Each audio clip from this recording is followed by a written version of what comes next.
The recent release of Pokémon Mystery Dungeon Rescue Team DX on the Switch has had me reminiscing about the dozens upon dozens of hours I put into the original Blue Rescue Team that I loved so much back on the DS. Hours felt like minutes as I tried repeatedly to recruit legendary Pokémon and build out my ideal rescue coalition. Since enjoying that game so much, I would pick up each subsequent game in the series and poke around in them hoping to recapture that magic. At least, I thought I had sampled every one, but I had actually missed not just one, but 3 entire games in the series, and chances are, you missed them too.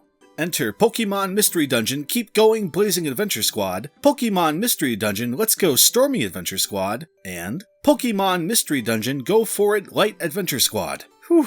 That was a lot. These 3 games were released exclusively for the Japanese WiiWare service in August of 2009, and as you've probably noticed already, they used the character models and overall visual style introduced in Pokémon Ranch, but that style is probably more known as the Pokémon Rumble style, which still continues to this day on smartphones. But it makes sense that it utilizes this pared down style since WiiWare titles were limited to 40 megabytes.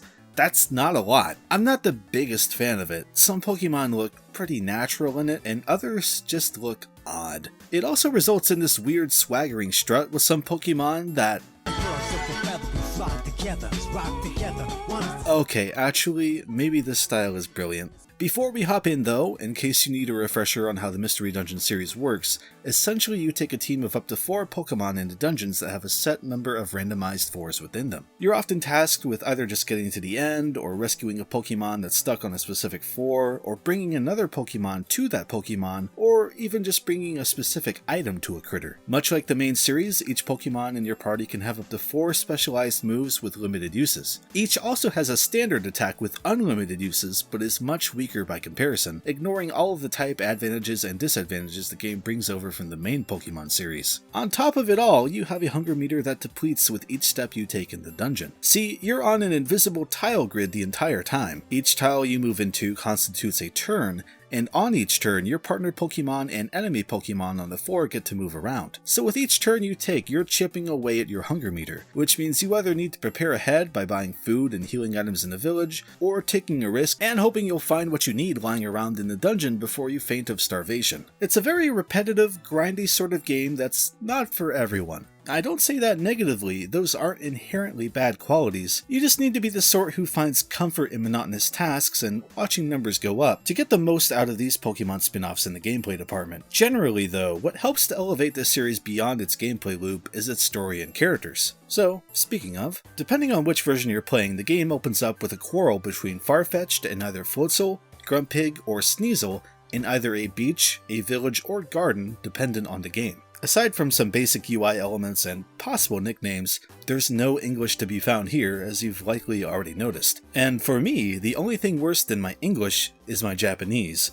But thankfully things are basic enough here that it's easy enough to deduce what's going on. The village's elder, Slowking, comes down to break up the fight between the 2 Pokemon, who reveal to him that they know about a Shuckle who needs rescued in a nearby dungeon. It's at this point that these 3 titles eschew one of the most memorable things about any Mystery Dungeon intro: the personality quiz. In those original entries, the Pokemon you played as would be determined by answering esoteric questions and assigning you a personality that lines up with 1 out of a dozen or so Pokemon. Here, a group of them just line up and you pick your preferred choice and a partner to venture with you. The ones you don't pick can be added to your exploring party by talking to Slowking at any time after the first dungeon, so there's really no major point in who you wind up choosing as they're all selectable. On paper, it's probably more sound to just let the player pick who they want to play, but it's missing that key ingredient I mentioned earlier that makes the Pokemon Mystery Dungeon subseries so memorable: the charm. That quiz is more roundabout, but absolutely is more memorable and causes you to think about some things that you wouldn't really expect to have to mull over when starting up a Pokemon game. The lack of a quiz is representative of my disappointment with these 3 titles though. There's just not much charm to be found. The story is bare bones and there isn't much character or anything memorable here really. Even the usual crux of you being a human turned into a Pokemon is gone here. You're just playing a good Pokemon who's doing good work for the sake of being good. It's really all about the gameplay here, and while I like that gameplay well enough, it really helps me to be driving towards something emotionally with the Mystery Dungeon games, and that just isn't here. So without a core emotional drive and without much specific charm, what do these bring to the table that other games in the series don't? To be frank, there isn't much new. Aside from the delivery method of the games themselves, the main addition here is a situational tower mechanic. In doing so, your Pokemon can stack up vertically, with larger Pokemon acting as a base and any Pokemon of its size or smaller going on top of it. By doing this, they can sometimes learn weird moves they couldn't otherwise and attack enemy Pokemon all at once, who can also stack up. It's not that exciting, but it's cute, I guess? However, what did excite me was another small change. If an enemy Pokemon in a dungeon knocks out one of your party members, that enemy Pokemon evolves on the spot.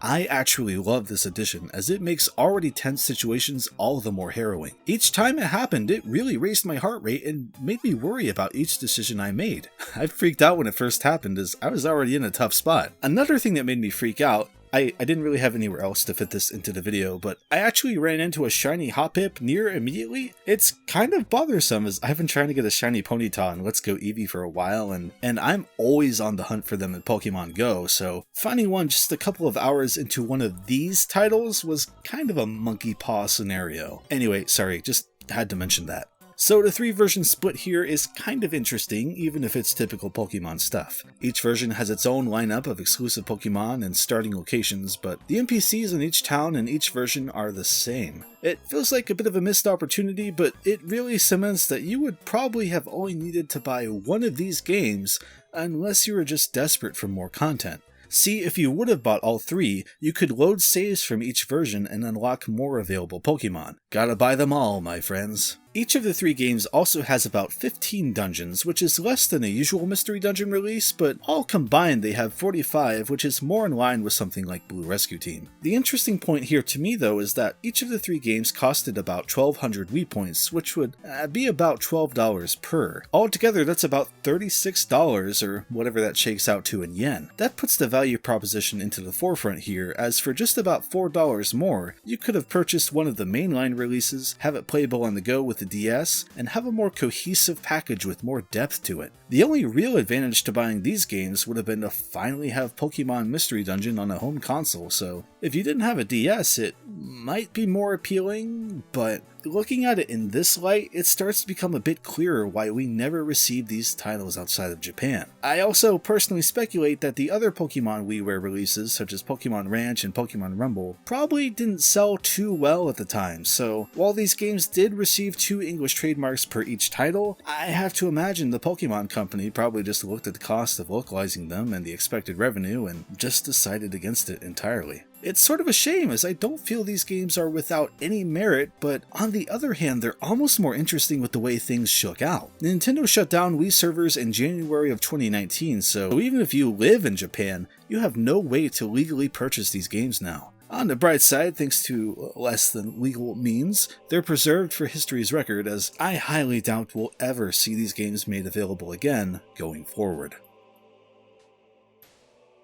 So that concludes today's look at these interesting parts of the Pokemon series here on Monstalgia. At the end of the day, the core gameplay is still addictive to me, so I'm glad I put the time in, but I'm even more glad I looked into them and finally cured my curiosity on them and could share my findings with you. If you enjoyed this video, please feel free to subscribe, or if you're not yet convinced, maybe go check out my review of Disc Creatures to hear me talk even more about monster raising games. Either way, thank you very much for watching, and thank you to my patrons for making this video possible. I'd like to shout out Capricornus, The Legend of Groose, Potate Jello, Goldie Gold, Goldstorm 07, Patrick Thompson, Jeet, Calico Plus, and The Crazy Even. Thank you.